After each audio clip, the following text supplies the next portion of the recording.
ونستعينه ونستغفره ونعوذ بالله من شرور أنفسنا ومن سيئات أعمالنا من يهده الله فلا مضل له ومن يضلله فلا هادي له وأشهد أن لا إله إلا الله وحده لا شريك له وأشهد أن محمدا عبده ورسوله أما بعد فأعوذ بالله من الشيطان الرجيم بسم الله الرحمن الرحيم اتل ما أوحي إليك من الكتاب وأقم الصلاة إن الصلاة تنهى عن الفحشاء والمنكر ولذكر الله أكبر والله يعلم ما تصنعون وقال قائدنا الأعظم رسول الله صلى الله عليه وسلم صلوا كما رأيتموني أصلي أو كما قال رسول الله صلى الله عليه وسلم. انتہائی واجب الاحترام مسلمانانو مشرانو کشرانو علماء طلباء کورونو کی آواز اوریدن کو با حیا با پردہ تور سرو خویندو میندو د جمعه مبارک ورځ ده سمرا لوی مزه کوي سمرا خوند کوي چې عقیده دي د قرآن او د حدیثي او عمل دی د پیغمبر علیہ السلام په سنت مبارکو د خطبه له جمعات تر رسیدلې الله گواه ده کوم خلکو ته چې د قرآن او د حدیث د عقیدې مینه نه ده نصیب الله دې ورته نصیب کی دا عید جمعه په ورځ حاضری دي ته وی چې بس په آخري رکعت کې امام ورسه وی چې مونږ غټه توره کړه دا د خطبه او د جمعه د ورځې پورا قدر دا الزړه ته ورزي چې سړی د قرآن او د حدیثو د تعلیماتو نه خبر وي او په هغه باندې عمل کولو ته زړه او اندامونه جوړ وي دا ډېر لوی سعادت وګڼئ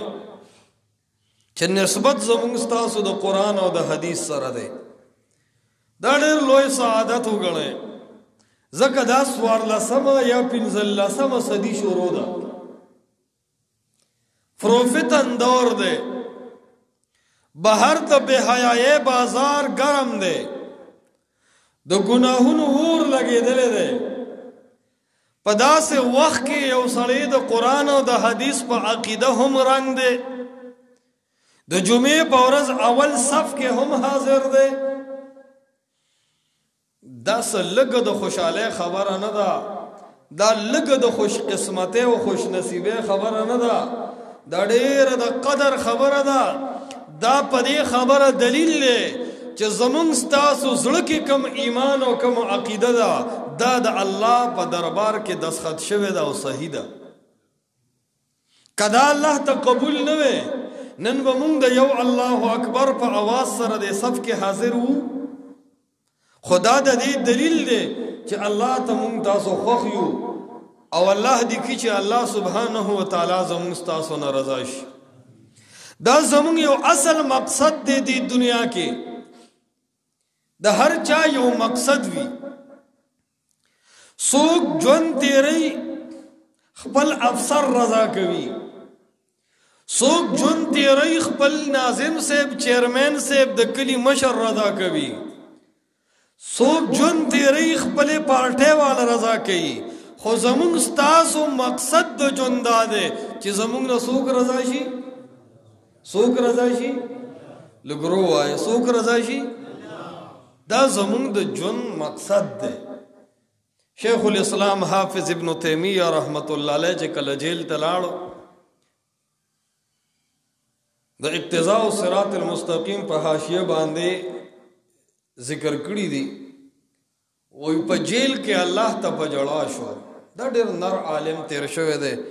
مفتی نصر الله صاحب شیخ صاحب بتاسو ته داغي خامخا احوال سنا سه بیان کړي. دا دومره نر مولاو دومره نر عالمو چې د خپل دور د هر باطل پرست په سترګو کې شیخ الاسلام سترګې اچولې شوې او د هر باطل پرست جواب کول شیخ الاسلام اډو سګ آر نه غو ار چاته جواب ورکړی دی.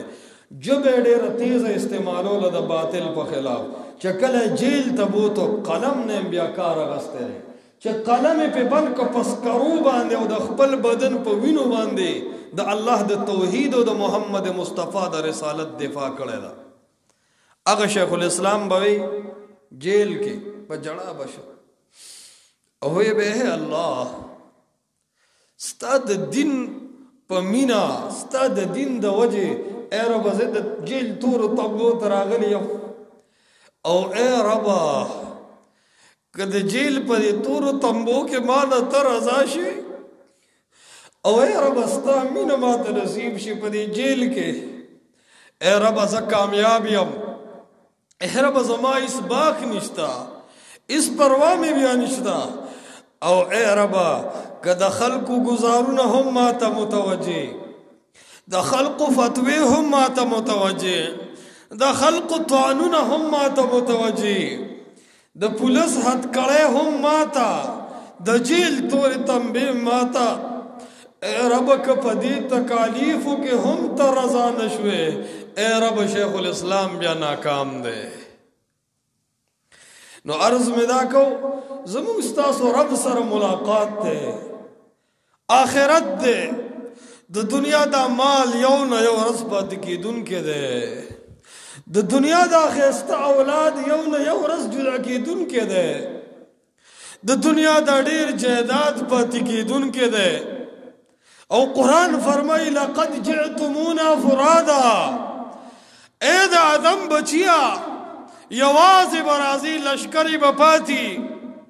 ښځه او بچي به درنه پاتې. لقد جئتمونا فرادا یوازې به الله فرمایي زما مخې ته ولاړې او څنګه به ولاړې. الله فرمایي بربند بغیر لباس بغیر پیزار بغیر بستری بغیر ټوپې به د رب دربار کې بربند ولاړې او په هغه دربار کې به الله تاسو سره حساب کتاب کوي. دا ډېر سخت دور په موږ تاسو را روان دی. دغه دور کې کامیابی د الله پر رضا کې ده. که رب رضا شو که تمام جهان کې ته پہلے خاندان کې پہل یہ حس پروا نشتا،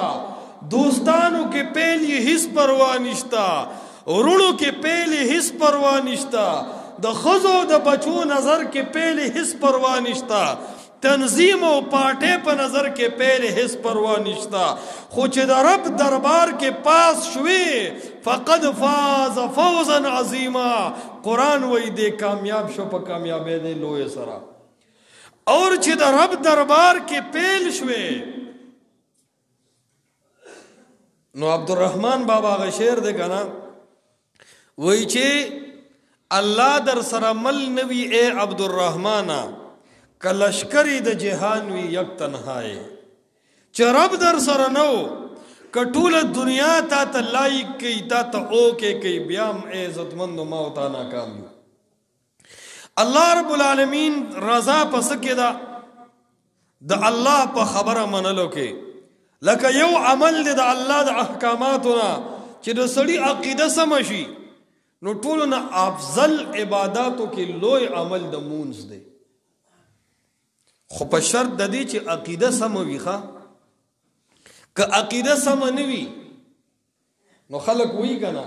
چې ابو جهل 52 حجونه وی کړي الحاجو، لیکن چې عقیده یې ټیک نه وه د ابو جهل حجونه به ابو جهل له فایده ورکي.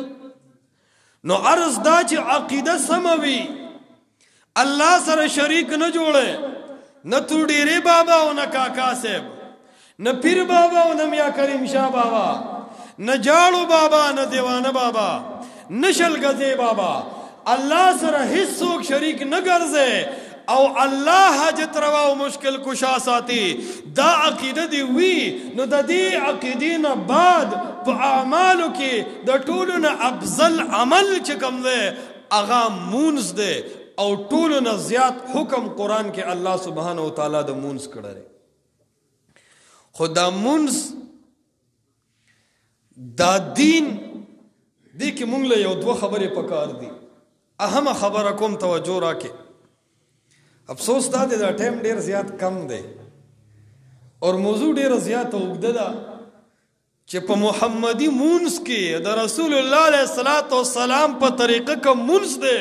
هغه کې کم مزه ده، هغه کې کم لذت ده. والله دی عالمانو په کتابونه لیکلي دي، ستړي شوي دي خلک په دې باندې چې په محمدي مونځ کې کم لذت ده، کم سر ده، کم مزه ده،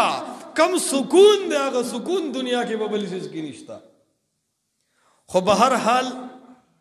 عرض مې دا کو چې دا مونځ دا په عبادتو کې ډېر اهم عبادت دی. خو مخکې مې مسله دا کوله چې په هر څیز کې یو طریقه پکار ده. که په هغه طریقه باندې ونشي هغه عبادت قبلیږي نه، هغه عبادت قبلیږي نه.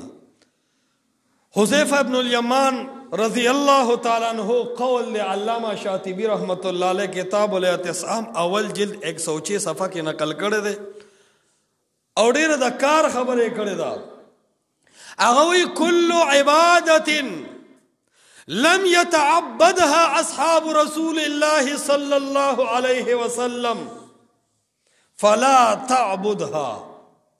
وی هر هغه عبادت او طریقه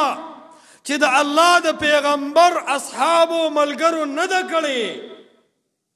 فلا تعبدها، نو د عبادت هغه طریقه به ته چرې نه خپلې. وجه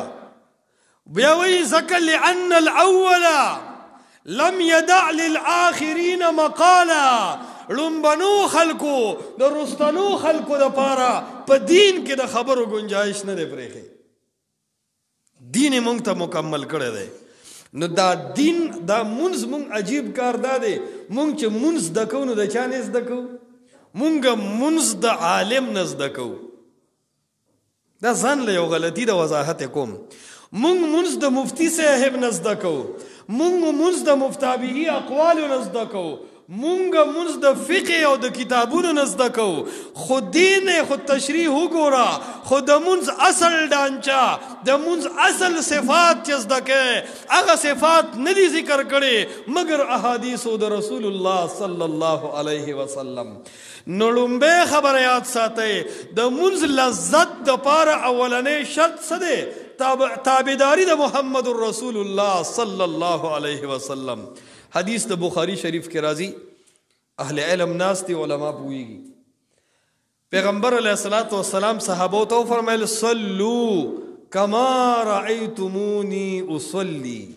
وی مونځ کوئ، صلو مونځ کوئ، خدا سے مونځ نه کې ستا معاشره کې څنګه مونځ کیږي. دا سے مونځ هم نه چې د کلي عالمو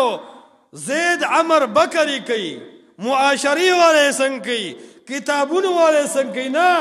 کما رأیتمونی اصلی، زما د مونځ په شانتې مونځ به کوئ. پیغمبر علیه السلام فرمایي.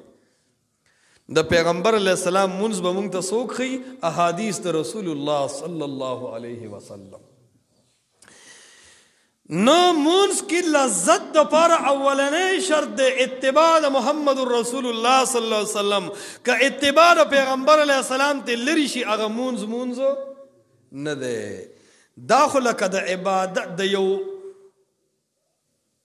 میوینا د یو سیز نه چې اصل مغز لري کې بادام چې سړی خوري او دا مغز ته لري کې نو ته شډو کې رکار دی نو ته چې عبادت کې او منځ کې او د پیغمبر علیه السلام اطاعت ته لري کې دا منځ شو د داسې منځ مزه نه د منځ مزه علی چې ته وې چې رسول الله علیه السلام سفر مایلی دي که معاشره ښه ګڼي او که بد ګڼي خو زه به د رسول الله علیه السلام خبره منم او منځ به د پیغمبر علیه السلام د منځ په شان کوم د اطیع الله او د اطیع الرسول مصداق سره برابر منځ به کوم د هغه منځ جدا مزه ده هغه منځ سره د زړه ته تسلي میلاو شي هغه منځ سره د زړه باندې یو سکینه نازل شي هغه منځ سره د زړه نرم شي هغه منځ سره به تا کې د جړا صفت پیدا شي او د هغه منځ لویه مزه او لویه فایده به دا وي چې ته هغه منځ یو ځل وکړې نو ګنټه پس به بیا په تمه چې بیا به دا منځ کله کوم نو چې ماسپښین منځو کې بیا به وایې چې مازدیګر منځ به څه ټیم وي څنګه به ځان را رسوم امامتۍ ته به څنګه ځان را رسوم تاکہ به د مازدیګر د منځ تنده پیدا شي چې د مازدیګر منځ د پیغمبر علیه السلام د سنت موافق وکړي ته به د ماښام منځ ته لیوالی چې د ماښامې منځ د پیغمبر علیه السلام په طریقو کې ته به د ماسخوتن منځ ته لیوالی چې د ماسخوتنې منځ دې وکړو دا ستا ډیوټي وه د پیغمبر علیه السلام د اطاعت دا به تا کې دومره مینه پیدا کړي چې ته به وایې زما د پیغمبر علیه السلام خو د شپې تهجدو ته هم پاڅېدلی دی ستا دا زړه به دې ته لکی د پیغمبر علیہ السلام دا اطاعت چې ته به د شپې تهجد کوونکی انسان جوړ شي دا ولی تا په منځ کې د پیغمبر علیہ السلام تابعداري خپله کړه الله در خپل خصوصي ټیم درکو هر ټیم الله زمون فریاد اوري که نه خو دا تهجد دا ټیم د الله خصوصي ټیم دی لکه یو عالم سره خلک په عام مجلس کې ملاقات وکړي او هغه له زید لړ شي هغه ول جدا خصوصي ټیم ورکړي د هغې ځان له خوندي نو دا تهجد دا الله سره د خبرو او د کلام یو خصوصي ټیم دی دی کې جدا مزه وي نو عرض دا اوله خبره چې د منځ مزه علوي چې ته د پیغمبر علیه السلام تابعداري وکړي بیا چې کله ته ودرېږې منځ ته او دس د قرآن او د حدیث په رڼا کې وکړي بیا چې ودرېږې نو زمونږ معاشره کې دا یو لوی مصیبت جوړ دی خلکو پښتو کې نیتونه جوړ کړي دي او هغه بلا سات کې نه ختمیږي نو ته چې منځ ته ودرېږې لا نیت دې نه دی تړلی خو چې په ژبه د نیت ووې نو تا د پیغمبر علیه السلام تابعداري په منځ کې ونه کړه نو چې کم منځ د ابتدا نه مخکې د پیغمبر علیه السلام د اطاعت خلاف شي هغه منځ کې به مزه راشي هغه منځ کې به خوند راشي نیت د زړه معتبر دی زړه کې چې سړی راځي جمعه ته روان شي منزل راځي که نه راځي بیا چې سړی د ماسپښین منځ ته حاضر شي نو زړه کې د ماسپښین ټیم وي که نه امام چې موجود د سړي زړه کې د امام نیت وي که نه وي دا ټول د زړه دا تار دا د زړه سره ساتل دې ته وایي نیت د زړه دا نیت د زړه عبادت دی او موږ دا د ژبې عبادت ګرځولی دی نو په عباداتو کې خو عقل له دخل نشته پیغمبر علیه السلام فرمایي چې نیت د زړه عبادت دی په ژبه نه دی ویلي او چې ما او تا نیت په ژبه وایو دا بدعت دی او که نه دی نو زموږ منځ کې به لذت د کمې راشي زموږ منځ کې به خوند د کمې راشي زموږ منځ کې به سکون او زړه ته تسلي د کمې راشي عرض دا دی چې د زړه کې به د منځ قدر علی پیدا کېږي چې پیغمبر علیه السلام اطاعت وکړي او بیا معاشره په ځان حاکمه نه کې د معاشرې اطاعت شروع نه کې د پیغمبر علیه السلام اطاعت شروع کې چې کله الله اکبر کې نو عوام وی مونږ چې د غوږونو سر دا ګوتې داسې جنګولې نه که نه زمونږ د زړه ته اطمینان نه راشي دا د معاشري خبرې دي پیغمبر علیه السلام احادیث چې وګورې ټکې راځي حظ من کې به د دې اوږو برابر به پیغمبر علیه السلام لاسونه مبارک اوچت کړو بس زیات نه غوږونو سره ګوتې جنګول په هیڅ یو صحیح حدیث کې نه دي راغلی نو چې کله ته د پیغمبر علیه السلام اطاعت کې نو ستا په منځ کې به مزه وي خو چې د پیغمبر علیه السلام د اطاعت نه واوړې دی او په خپله طریقه د منځ شروع کړو نو ستا د منځ مزه به څه شي ختم شي بیا ګوره چې قیام کې قرت کې لاس به داسې اوچت برابر کېږدي داسې نه چې لاس ته داسې زوړن دیخي او بس ناراست ولاړې چې بندوي کنې بس خوب ولا ورغلې دی اچا ورته لرګي اړم کړی دی بس په زور یې ودرولی دی نه شوق سره به ودرېږي نو کله چې ته الله سبحانه وتعالی ته شوق سره ودرېدې ستا په دې عبادت کې به مزه راشي ستا عبادت به خوند کوي بیا چې ته رکوع لځې او طرف الیدین وکې نو په دې نه دا دلیل دی چې ته معاشره په مونځ باندې مشره نه منې چې رفع الیدین د وکړه پته لګي ته د چا کتاب او د چا نظریه په ځان حاکمه نه ګڼې ته چې اطاعت کې د الله او د الله د رسول صلی الله علیه وسلم کې نو چې تا یو سنت عمل په مونځ کې ژوندې کو نو دا تا د الله په پیغمبر باندې او د الله د پیغمبر صلی الله علیه وسلم په سنت او غیرت کو دې غیرت د وجب الله ستا په دې مونځ کې تا ته یو جدا سکون درکې جدا تسلی بدرکې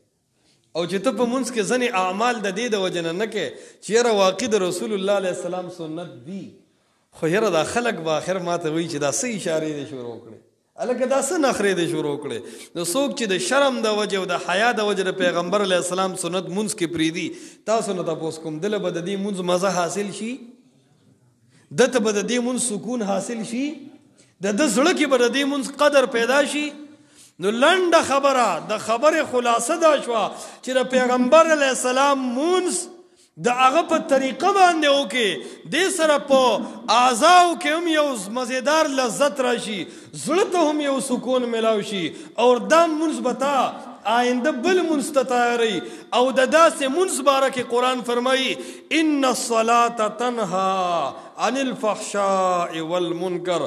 دا کامل مونځ چې د پیغمبر علیه السلام د راوړلی شوي دین مطابق وکړي دا به تا د نارواو نه منې کوي خلک نن اعتراض کوي که نه وی یاره مونږ خو مونځونه هم کوو او بیا هم د نارواو نه منې کیږو وی الله خو فرمایي چې ان الصلاة تنهى عن الفحشاء والمنکر مونځ انسان د نارواو نه منع کوي وی مونږ خو مونځ کوو خو د نارواو نه منع نشو زور ته هم تا په دې مونځ کې د الله او د الله د رسول د طریقې ژوندی کولو عزم کړی دی که د معاشرې د طریقې د ژوندی کولو عزم دی کړی دی ته چېرته مونځ د قرآن او د حدیث په رڼا کې وکړه تاسو وګورئ په محله کې او په کلي کې اهل الحدیث علما طلبا او عوام د دې معاملات ښکلي دي د دې ژوند د قرآن او د حدیث موافق دی غم خادي د قرآن او د حدیث موافق دي معاملات د اهل الحدیث او ملګرو د قرآن او د حدیث سره بالکل برابر دي ناروا نه کوي وجه څه ده مونځ د قرآن او د حدیث سره برابر دی اصل مونځ دا دی چې ته د قرآن او د حدیث په رڼا کې وکې او دا ډېر خوند هم کوي یو ځای کې مو ګاډی ودرو لار کې نو یو ماشوم راغی مونځ کوو مزېدارې بډې والې وي خو پنسي اوچتې وي راغی الله اکبر د سنت موافق روکو لچې تو بیا رفع الیدین وکړو بیا چې سر اوچت کړو رفع الیدین وکړو پوچې ماشومو چې سلام یې جر باسو ما ورته ویل چې هلکه دا مونځ خو داسې ناشنا غونده ونه کو ما ته وایي څنګه ناشنا دی مې یو خو دا پنسۍ ډېرې زیاتې اوچتې کړي دي ما ته وایي بخاري کې حدیث د رسول الله علیه السلام فرمایي چې پنسۍ به نه ښکته کوي چې قربان مې دا رفع الیدین دی ولې وکړو دا الله پیغمبر جناب رسول الله صلی الله علیه وسلم کړي دي نو ما ورته وی چې ته حنفي نه دا خو د امام ابو حنیفه رحمت الله علیه په مسلک کې نشته ما ته وی د رسول الله علیه السلام پر وړل شوی دین کې شته او غنښتا مې بالکل پکې شته وی چې د رسول الله علیه السلام په دین کې شته نو زه د چا په مذهب کې دی نه کنه وی هغه خپل مذهب کې رادن نه کی وی ولې پابندي لګولې چې نه به رادن نه کی دا هغه ماشوم هغه مونځ هغه ډانچې ته چې ما وکتل په رب مې د قسمي زمونږ د شپېتو کالو بوډا سړی داسې مونځ نه کوي څنګه چې د اهل الحدیث عالمانو طالبانو یو چڼې مونځ کوي حیران بشي د قرآن او د حدیث بالکل هغه ته چې ګوري هغه د هغه تکبیر تحریمه ته چې ګوري د هغه رکوع سجدې ته چې ګوري د احادیث او هغه ذخیره به د مخې ته تاویږي چې دی لګیا دی او هغه پریکټیکل کوي نو عرض دا دی چې د داسې مونځ مزه وي او کله چې د مونځ مزه جسم ته وردن نشي نو د محمدي مونځ یو فایده خو دا ده چې زړه ته سکون میلاویږي دویمه فایده د محمدي مونځ دا ده چې سړی د نارواو نه منع کوي چې کله مونځ د قرآن او د حدیث په رڼا کې شي هغه سړی به دروغ نه وي د چا مونځ چې د پیغمبر علیه الصلاة والسلام په طریقه شي هغه سړی به زناکار نه وي د چا مونځ چې د قرآن او د د حدیث د رڼا مطابق وي هغه سړی به دروغجن نه وي سودخور به نه وي ګاڼچي به نه وي لالچي به نه وي غیبت کوونکی به نه وي ګناهونو طرف ته میلان کوونکی به نه وي د پیغمبر علیه السلام په طریقه باندې چې مونځ کې د الله په تمامو احکاماتو باندې به عمل کول تا ته آسان وي او د پیغمبر علیه السلام په طریقه باندې چې مونځ کې الله چې د څه نه منع کړي د هغې نه منع کېدل به تا ته آساني نو دا عزم به ټول کوو که نه به کوو چې خپل منځونه به د پیغمبر علیه السلام د طریقې موافق کوو اوس څنګه به یې کوو خو دومره یو اوږد تاریخ دی دومره اوږده ذخیره ده د احادیثو چې د هغې دپاره به موږ تاسو عزم کوو دې علماو ته به کینو دې ته به وایو چې موږ ته دا اعمال شروع کې د احادیثو درسونه خو به دلته کېږي که نه الحمدلله ماشاءالله د قرآن درسونه د احادیثو د پیغمبر علیه السلام درسونه دې ته کینې دا اوره دا عملی کوې دا بچو ته ښیې دې سره به الله رب العالمین زموږ ستاسو په زندګو کې انقلاب راولي الله به مو کورونو ته برکتونه را نازلي دا دینداري خپلو کورونو ته وردن نه کوي خپل بچی دینداره کې خپل زنانه دینداره کې خپل علاقه او خپل خاندان او خپل گاوند دینداره کې د دینداري جدا مزه ده د دینداري جدا خوند ده چې معاشره دینداري په هغه معاشره او په هغه گاوند کې چرسیان جون نه تیری پودریان جون نه تیری